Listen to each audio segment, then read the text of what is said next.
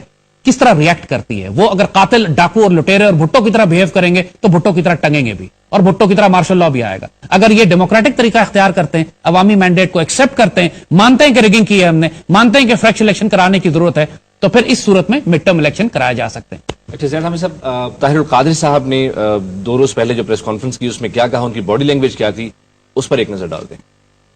انہیں زبانیں بند کر لینی چاہیے، انقلاب پیک نہ ہوا ہے نہ ہوگا۔ میں نے APC صرف سنگل پوائنٹ ایجنڈا پہ بلائی تھی، میں وعدہ خلافی کرنے والا آدمی نہیں ہوں۔ انقلاب کی بات میں نے بار دیگر آپ کو سنا کہ انقلاب آئے گا، کسی اور میں بھی ممکن ہے نکلنے کی بات کی، جو خدا جانے اور کوئی نکلے یا نہ نکلے۔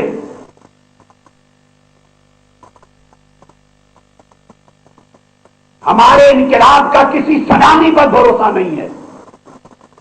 سنامی ان کا اپنا، خان صاحب کا اپنا ایجنڈا اور اپنا پلان ہے، اللہ کرے وہ نکلیں، کامیاب ہوں، اور خدا کرے انقلاب اور سنامی کسی ایک پوائنٹ پہ جا کے ملیں، مگر انقلاب کا بھروسہ کسی سنامی پر نہیں ہے۔ خدا جانے سنامی نہ نکلے، انقلاب نکلے گا، ہر حال میں ہوگا، ہر حال میں آئے گا۔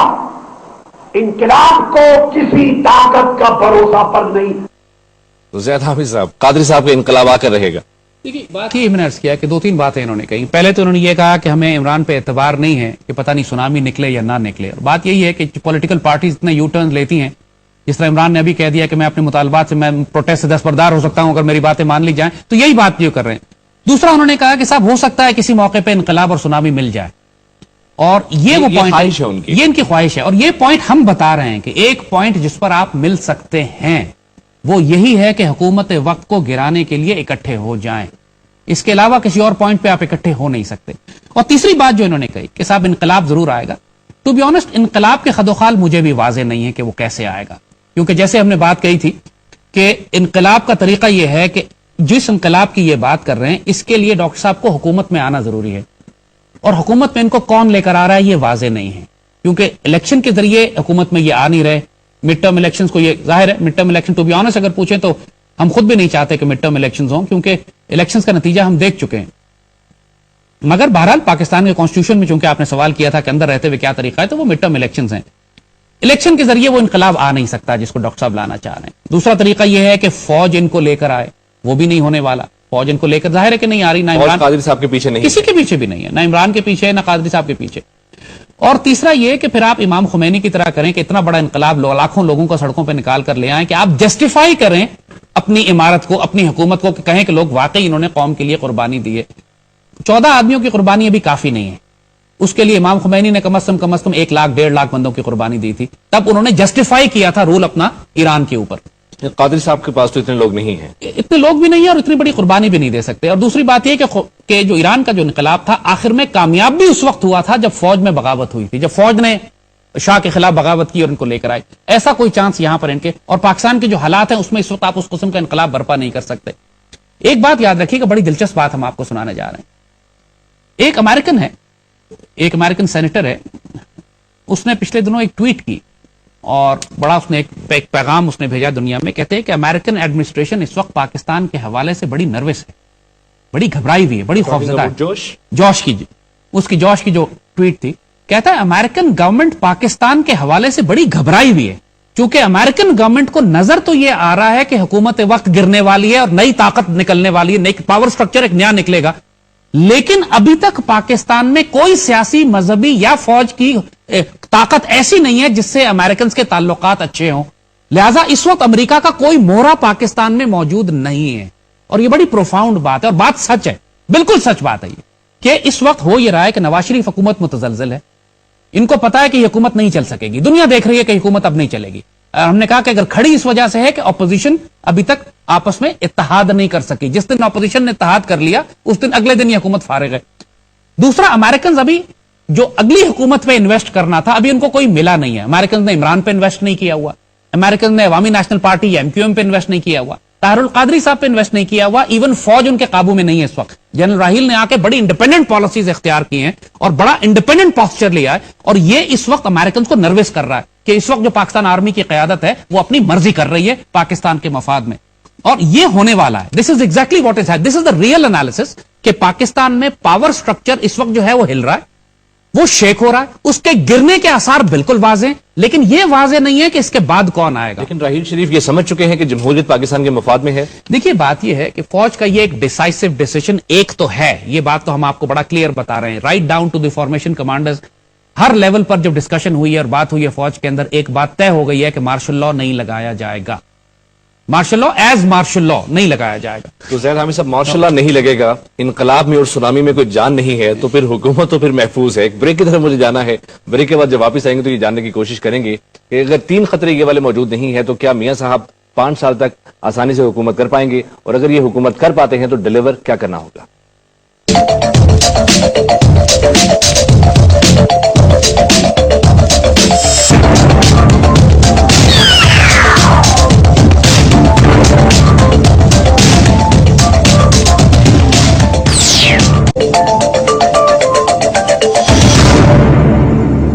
بریک کے بعد ڈیبیٹ ود زید حامد میں ایک بار پھر سے آپ کو خوش آمدید کہتے ہیں. بریک پہ جانے سے پہلے زید حامد صاحب کا یہ کہنا تھا کہ مارشل لا کا کوئی امکان موجود نہیں ہے. انقلاب جو قادری صاحب لانے جا رہے ہیں اور جو سونامی عمران خان صاحب برپا کرنے کی کوشش کر رہے ہیں اس میں بھی کوئی خاص جان نہیں دکھائی دیتی. تو زید حامد صاحب پھر تو حکومت محفوظ ہوئی. دیکھیے میں نے عرض کیا نا آپ کو کہ یہ حکومت اس لیے نہیں کھڑی ہوئی کہ یہ خود بہت سٹرانگ ہے، یہ اس لیے کھڑی ہوئی ہے کہ اپوزیشن نکمی ہے. یہ فیکٹ ہے. اور اگر یہ حکومت گرے گی تو اپنی حماقت سے گرے گی. ابھی تک جو کچھ انہوں نے کیا ہے یہ سوائے خودکشی کے اور کچھ بھی نہیں ہے. اپوزیشن میں دم نہیں ہے. بھائی طاہر القادری صاحب کے لوگوں نے تو نہیں کہا تھا کہ 14-15 بندے ہمارے مار دو. حکومت نے جو ماری ہے وہ ان کے گنوں میں پھانسی کے پھندے بھی بنے. حکومت گرنا تو چھوٹی بات رہ گئی. مجھے کوئی شبہ نہیں ہے کہ رانا ثناء اللہ، شہباز شریف اور نواز، اور خاص طور پہ مبشر لقمان نے جو اپنے پروگرام میں ان کی ساری ٹیلی فون کنورسیشن وغیرہ کی ٹائمنگ بتا دی ہے کہ کس وقت کتنے بجے کس کو کال گئی ہے، اس ثبوت کو یہ ڈینائی نہیں کر سکتے.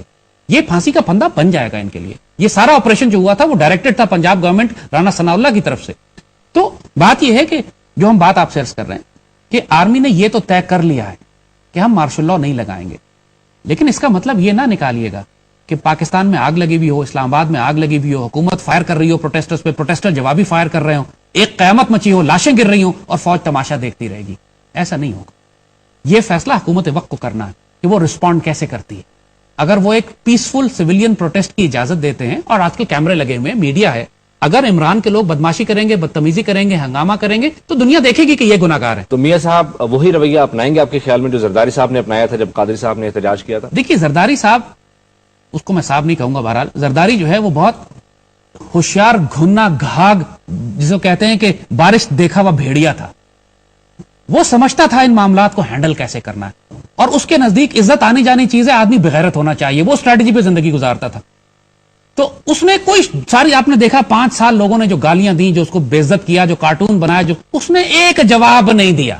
کہیں زرداری دور میں آپ کو کراؤڈ پہ، پروٹیسٹرز پہ، ہنگامہ کرنے والوں پہ اس طریقے سے گولیاں نہیں چلائی گئیں. وہ اس معاملے میں جیسے ہم نے کہا نا کہ شرم سے آری تھا. یا پھر یہ بھی کہہ سکتے ہیں کہ صبر کا دامن انہوں نے نہیں چھوڑا. بہرحال اب اس کو آپ اپنے خوبصورت الفاظ میں کہیے، ہم کہیں گے کہ بے شرمی میں وہ کمال پہ تھے. تو اس نے آرمی کے ساتھ بھی بالکل بنا کے رکھی، کچھ نہیں بول رہا، جو مرضی ہوتا رہا. اس نے ایک میمو بھی نکالنے کی کوشش کی، جو میمو اس نے نکالا، غداری اس نے کی بھی، اس کے بعد بھی بالکل بے شرم ہو کے بیٹھا رہا.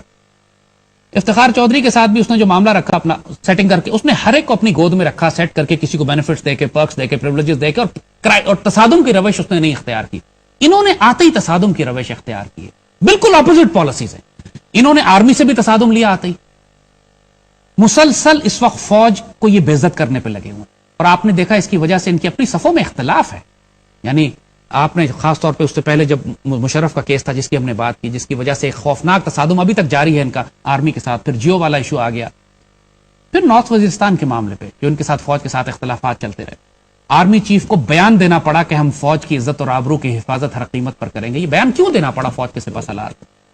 جی ایچ یو کے اندر فارمیشن کمانڈرز کو یہ بیان کیوں نکالنا پڑا کہ ہم ڈیفنس منسٹر کے بیان کو پسند سے نہیں دیکھتے؟ اس طرح کے واقعات جب ہوتے ہیں تو یہ بڑا اسٹرانگ ایک سگنل ہوتا ہے کہ آپ تو نواز شریف کی حکومت کو ایک صورت میں بچایا جا سکتا تھا کہ اگر فوج ان کے ساتھ کھڑی ہو اور فوج بڑی سختی سے ڈپٹ دے پولیٹیکل پارٹیز کو کہ بکواس بند کرو. لیکن فوج ایسا نہیں کرے گی، نہ کرے گی. آپ کو یاد ہوگا افتخار چودھری کا جب تصادم تھا، جب افتخار چودھری کا یہ جو موومنٹ چل رہی تھی، لائر موومنٹ، 1.5-2 سال ہو گئے تھے موومنٹ کو چلے ہوئے، اور افتخار چودھری کو رینسٹیٹ نہیں کیا جا رہا تھا. اور اس وقت جنرل کیانی نے ایک پوائنٹ پر آ کر فیصلہ کیا، آرمی نے فیصلہ کیا ایک پوائنٹ پر آ کر کہ یار اس فساد کو سڑکوں پہ ختم ہونا چاہیے، بکواس بند کریں اب اور زرداری کو فون کر کے کہا کہ آپ ری انسٹیٹ کریں افتخار چودھری کو. کوئی اس کو ڈینائی نہیں کر سکتا. پھر انہوں نے اعتزاز حسن کو فون کیا اور بتایا کہ میں نے پریزیڈنٹ سے بات کر لی ہے، ان کو ری انسٹیٹ کیا جا رہا ہے، آپ یہ پروٹیسٹ کال آف کر لیں. یہ سارے معاملے جب تک آرمی انٹروین نہ کرے، بعض اوقات ہوتے ہیں کہ آپ کو ایک سخت ریفری چاہیے ہوتا ہے. اس کو آپ یہ نہ کہیں کہ مارشل لا لگ گیا یا فوج نے سیاست میں دخل کیوں دیا. جب سیاستدان اور جوڈیشری اور پولیٹیکل پارٹیز آپس کے مسئلے حل نہ کر سکیں تو ایک ریفری کی ضرورت ہوتی ہے. یہاں پر نواز شریف کو ایک ریفری کی ضرورت تھی. آرمی چیف ایک اچھا ریفری بن سکتا تھا، لیکن اب نہیں بنے گا. یہ ہم بالکل کلیئر بتا رہے ہیں. آرمی کسی صورت میں نواز شریف کی حکومت کو پولیٹیکل پروٹیسٹ سے نہیں بچائے گی. اگر ان کا بیڑا غرق ہوتا ہے تو ہوتا رہے. تو جو اندرونی انتشار ہے پاکستان میں اور بیرونی خطرات ہے جن کا ہم بارہا تذکرہ کر چکے ہیں اور آپ نے بار بار اس کی طرف نشاندہی کی ہے، ایسی صورتحال میں آپ کیا سمجھتے ہیں کہ سیاسی انتشار ہونا چاہیے پاکستان میں؟ دیکھیے یہ فیصلہ تو میں نے کہا نا کہ سیاستدانوں کو فیصلہ کرنا ہے نا، فوج کو تو نہیں کرنا. فوج تو نہیں چاہتی کہ سیاسی انتشار ہو، نہ فوج دخل دے رہی ہے، نہ مارشل لا لگانا چاہتی ہے، نہ چاہتی ہے کہ ہم پالیٹکس کے اندر آئیں، نہ ہم گورنمنٹ کو ہمیں کچھ کہنا پڑے، نہ ہمیں پولیٹیکل پارٹی سے بات کرنا پڑے. فوج نے آپ کے مطابق کردار ادا کیا تھا افتخار چودھری صاحب کو ری انسٹیٹ کرنے کے لیے اور بڑے پولیٹیکل کیوس سے بچا لیا تھا پاکستان کو، تو کیا اب بھی اس طرح کا کردار ادا نہیں ہو سکتا؟ دیکھیے تو پہلی بات تو ہم سوال یہ کریں گے کہ آپ کیوں چاہتے ہیں کہ فوج سیاست میں دخل دے؟ سیاستدانوں میں اتنی عقل نہیں؟ اگر سیاستدانوں میں اتنی عقل نہیں ہے کہ یہ بات دیکھ سکیں اور سمجھ سکیں اور اپنے معاملات آپس میں طے کر سکیں تو پھر فوج سے کیوں، پھر فوج کو خود کیوں بلا رہے ہیں آپ؟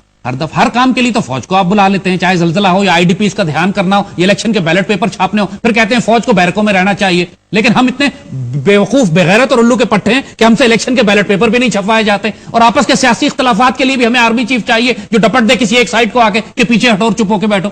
تو بات یہ ہے، تو یہ بات طے ہے پھر زید حامد صاحب کہ فوج اب کبھی بھی سیاسی کردار ادا نہیں کرے گی؟ دیکھیے میں عرض کیا نا آپ کو کہ اس بات کا فیصلہ مارشل لا نہیں لگے گا. میں نے آپ کو یہ کہا ہے، یہ میں نے آپ کو نہیں کہا کہ فوج ڈانٹ ڈپٹ نہیں کرے گی. وہ ڈانٹ ڈپٹ کر سکتی ہے، ڈانٹ ڈپٹ ریڈ لائن کراس ہونے کے بعد کرے گی، اور ریڈ لائن کراس ہونے کا فیصلہ حکومت وقت کے ہاتھ میں. اگر وہ ان پولیٹیکل ڈیمانڈز کو، عمران کے ڈیمانڈز غیر قانونی یا غیر آئینی ڈیمانڈز نہیں ہیں، پولیٹیکل ڈیمانڈز ہیں. اگر حکومت وقت وائلنٹ ہوتی ہے، دہشت گردی کرتی ہے، فائر کرتی ہے، پروٹیسٹ ان کو گرفتاریاں ڈالتی ہے، تو پھر اس کے بعد جسے کہتے ہیں آل بیٹس آر آف. پھر سچویشن جو ہے وہ وائلڈ کارڈز ہوں گے، سچویشن آؤٹ آف کنٹرول ہوگی. پھر آرمی کا فیصلہ ہوگا کہ وہ الیکشن کرواتی ہے یا وہ ٹیکنوکریٹک کیئر ٹیکر لے کر آتی ہے. یہ دو کام آرمی کرے گی، مارشل لا نہیں لگائے گی. سیاسی انتشار کا فائدہ کس کو ہوگا؟ سیاسی انتشار کا فائدہ پاکستان کو ہوگا. اگر اس حکومت کو ہٹا دیا جائے، یعنی میں آپ کو دوسرے لفظوں میں بات کر رہا ہوں، اس حکومت کو ہٹا دیا جائے اور ایک اگر الیکشن کے ذریعے اچھی حکومت آ جائے، فیئر اینڈ فیئر حکومت آتی ہے، یا ایک ٹیکنوکریٹک کیئر ٹیکر آتے ہیں. لیکن زیادہ ہمیں سب ابھی تک نہ تو وہ الیکٹورل ریفارمز آئی ہیں جس کے آنے کے بعد کہ امید کی جا سکتی تھی کہ الیکشن فری اینڈ فیئر ہوگا. تو وہ الیکٹورل ریفارمز آنے سے پہلے ہی اگر مڈ ٹرم الیکشن ہو جاتا ہے تو پھر کون سی جمہوریت ہوگی، کون سی حکومت ہوگی؟ دیکھیے ہم یہی عرض کر رہے ہیں. تو پھر وہ ایک ہی آپشن رہ جاتا ہے کہ آرمی پھر انٹروین کرے اور ایک technocratic caretaker civilian set up لے کر آئے اور اس سے کہے کہ آپ ریفارمز کریں، ملک کو سٹیبلائز کریں. اور یہ سب سے سینسیبل بات ہوگی. کیئر ٹیکر سیٹ اپ کا پاکستان کے آئین میں گنجائش موجود ہے، کوئی آؤٹ آف دی کانسٹیٹیوشن یہ بات نہیں ہے. لیکن یہ بات ہم نے پچھلے پروگرام میں بڑی صاف اور واضح کہی تھی کہ اگر یہ آئین ہی کولیپس ہو چکا ہے تو پھر اس آئین کے اندر رہتے ہوئے آپ الیکٹریکل یا کانسٹیٹیوشنل ریفارمز نہیں کر سکتے. جو عمارت گر رہی ہو، انہدام ہو رہا ہو اس کا، تو آپ کو باہر کھڑے ہونا پڑتا ہے اس کو ریپیئر کرنے کے لیے. اس کے نیچے کھڑے ہو کہ آپ اس کو ریفارم نہیں کرتے. اس وقت ڈینجرس انپریسیڈنٹڈ ایمرجنسی کرائسس ہے، وار سچویشن ہے، اور ملک میں وار ایمرجنسی لگانے کی ضرورت ہے پاکستان کے اندر ہر جگہ پہ. کیونکہ جس طرح انڈیا آپ کو تھریٹ کر رہا ہے، آپ کو جس طرح ہم بات بتائیں، دیکھیے انڈین تھنک ٹینکس، ان کے پالیسی میکرز بڑی کھل کے اب یہ بات کر رہے ہیں کہ پاکستان کو ہم جب چاہے انہیلیٹ کر سکتے ہیں. ہمیں چائنا نے روکا ہوا ہے، ذرا پرابلم ہماری چائنیز سائٹ کے اوپر ہے. انڈیا نے اب پروپیگنڈا شروع کر دیا ہے کہ آئی ایس کے داعش کے دہشت گرد انڈیا میں داخل ہو چکے ہیں اور وہ پاکستان سے آئے ہیں. یہ پاکستانی میڈیا کو نہیں پتا اس بات کا، اور داعش کو روکنے کے لیے ہمیں پاکستان پر حملہ کرنا پڑے گا. ایسی خرافات کہہ رہے ہیں ہمیں افغانستان میں 2 لاکھ فوجی بھیجنے پڑیں گے تاکہ افغانستان کو ہم کنٹرول کر سکیں. ہمیں ایران سے دوستی کرنی ہوگی کہ وہ شیعہ ہے اور شیعہ سنی جنگ بھڑکانے میں ہمیں شیعوں کا ساتھ دینا ہے تاکہ وہ داعش کے خلاف کام کریں. تو جو بات ہم کر رہے ہیں کہ آپ اپنے آس پاس کے دشمنوں کو دیکھیں، ان کی اسٹریٹجی اور پلاننگ کیا ہے. نریندر مودی پوری طرح اس وقت اگریسو وار گیمنگ کر رہا ہے. اس نے اپنے آرمی چیف سے پوچھا، اندرا گاندھی نے 1971 میں، یہ بات بڑی اہم ہے سنیے گا، 1971 میں اندرا گاندھی نے جنرل مانک شا کو بلا کے، پاکستان میں الیکشن ہو رہے تھے، انتخابات ہو رہے تھے. اس وقت اندرا گاندھی نے مانک شا سے کہا کہ تم ایسٹ پاکستان میں فوجیں کتنی جلدی داخل کر سکتے ہو. مانک شا نے کہا میری تیاری نہیں ہے، مجھے کم از کم 9-10 مہینے چاہیے. اندرا گاندھی نے کہا میں تمہیں 10 مہینے دیتی ہوں، اور اس کے بعد را کو حکم دیا کہ تم مکتی بانی تیار کر کے بغاوتیں برپا کرواؤ تاکہ پاکستان آرمی کو مشرقی پاکستان میں اس وقت تک پھنسایا جا سکے. یہ کتاب ڈاکومنٹڈ کتابیں چھپ چکی ہیں. را کے ایک افسر نے کتاب لکھی ہے جس میں اس نے بتایا کہ ہم نے سیاستدانوں کو اور صحافیوں کو خرید کے مکتی بانی کیسے بنائی. عوامی نیشنل پارٹی کا تو نام لکھا ہے اس نے، کیونکہ یہ وہ ایسٹس ہیں جو اب انڈیا کے نزدیک ڈسپوزیبل ہیں، جن کو اب ضائع کیا جا سکتا ہے، کہ جو کام ان سے پچھلے 40-50 سال پاکستان کے اندر تباہی پھیلانے کا لینا تھا وہ لے چکے ہیں. اب نریندر مودی کی حکومت آ گئی ہے، ان کو پتا ہے کہ مودی کی حکومت ختم ہونے سے پہلے انہوں نے پاکستان کو انہیلیٹ کرنا ہے، نعوذ باللہ، جو ان کا پلان ہے، اور یہ وقت ضائع نہیں کریں گے. تو زیادہ ابھی جو کچھ یہ کر رہے ہیں پاکستان کے اندر، پاکستان کی پولیٹیکل پارٹیز میں ابھی بھی ان کے ایسٹس موجود ہیں. عوامی نیشنل پارٹی کا تو نام کھل کے لیا ہے انہوں نے، کہ اپنی را کے ایجنٹ نے کتاب لکھی ہے، مشرقی پاکستان کا پورا گیم پلان سمجھایا ہے. اس کے بعد بھی پاکستان کی جو صحافتی طوائفیں ہیں وہ پاکستان آرمی کو بلیم کرتی ہیں کہ پاکستان آرمی کی وجہ سے ایسٹ پاکستان ٹوٹا. یہ کوئی ذکر نہیں کرتا کہ را اور اندرا گاندھی نے کیا پلان کیا تھا. ابھی مودی نے آنے کے بعد اپنے انڈین آرمی چیف سے کہا ہے کہ تم پاکستان میں کتنی جلدی فوجیں داخل کر سکتے ہو، کین یو بلیو اٹ؟ اور اس نے کہا ہے کہ مجھے 1 سال کا عرصہ لگے گا. مانک شا نے 9 مہینے مانگے تھے.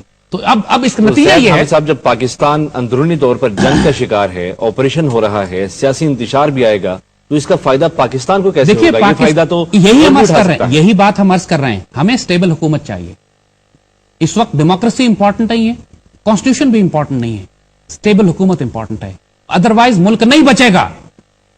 اور یہ حکومت سٹیبل نہیں ہے، یہ انسین دیوانے پاگلوں کی حکومت ہے جو چھوٹے چھوٹے بچے مارتی ہے ریل بیریکیڈز ہٹانے کے لیے، ماڈل ٹاؤن والے واقع، جہاز ڈائیورٹ کرتی ہے، اغوا کرتی ہے. اس کی نسل کے اندر کوئی بغاوت اور کوئی پاگل پن گھسا ہوا ہے، ڈکٹیٹرشپ گھسی ہوئی ہے. کہنے کو جمہوریت ہے یہ، لیکن یہ بدترین ڈکٹیٹرشپ سے زیادہ قتل و غارت کرتی ہے. تو بات یہ ہے کہ پاکستان کو، جو ہم بات کر رہے ہیں، پاکستان کو سٹیبل حکومت چاہیے.